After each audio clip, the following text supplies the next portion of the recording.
बागेश्वर उपचुनाव में खिला कमल, पहली बार एमएलए बनी पार्वती दास। जाने कौन है पार्वती दास।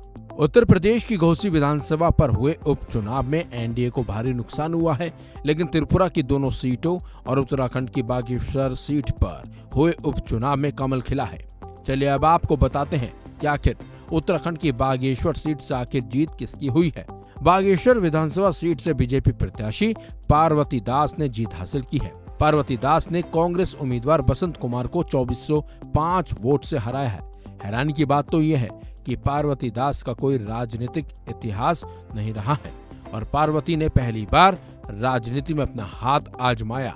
लेकिन आपको एक बात ये भी बता दें, पार्वती दास जिस परिवार से आती हैं, उस परिवार का राजनीति से पुराना नाता रहा है।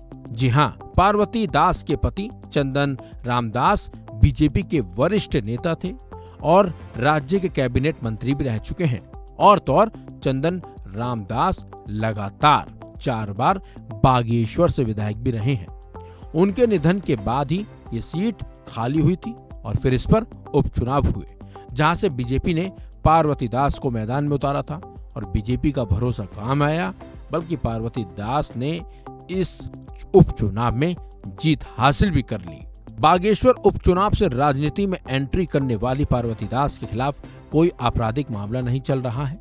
जानकारी के मुताबिक उनके 2 बैंक खातों में कुल 1,04,513 रुपए जमा है। इसके साथ ही उनके पास करीब 12 तोला सोना है। वहीं पार्वती दास की जीत पर उत्तराखंड के सीएम पुष्कर सिंह धामी का भी बयान आया है। उन्होंने पार्वती दास को शुभकामनाएं देते हुए बागेश्वर की जनता का धन्यवाद भी किया है। आइए आपको सुनाते हैं कि आखिर पुष्कर सिंह धामी ने क्या कुछ कहा। मैं आभार व्यक्त करना चाहता हूं बागेश्वर के मतदाताओं का, बड़े बुजुर्गों का, हमारी मातृशक्ति का, विशेष रूप से नौजवानों का, कि उन्होंने राज्य सरकार की नीतियों पर और हमारे प्रधानमंत्री आदरणीय मोदी जी के विजन पर, उत्तराखंड के लिए जो काम कर रहे हैं, देश के लिए जो काम कर रहे हैं, उन सभी पर वहाँ की जनता ने मोहर लगाई है।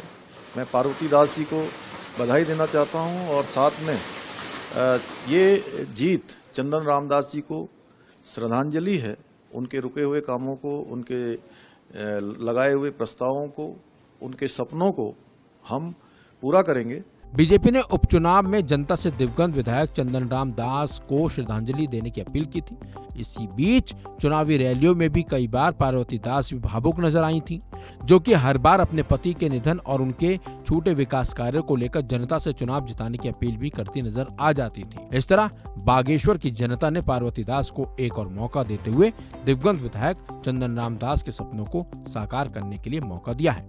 पार्वती दास ने चुनाव जीतने के बाद मंदिर में भगवान से आशीर्वाद दिया और जनता का आभार भी जताया। इस चुनाव में पार्वती दास ने कांग्रेस के बसंत कुमार को हराया है। पार्वती दास की जीत के बाद बीजेपी कार्यकर्ताओं में खुशी की लहर है। इस खबर में बस इतना ही। अपडेट्स के लिए बने रहिए वन इंडिया हिंदी के साथ।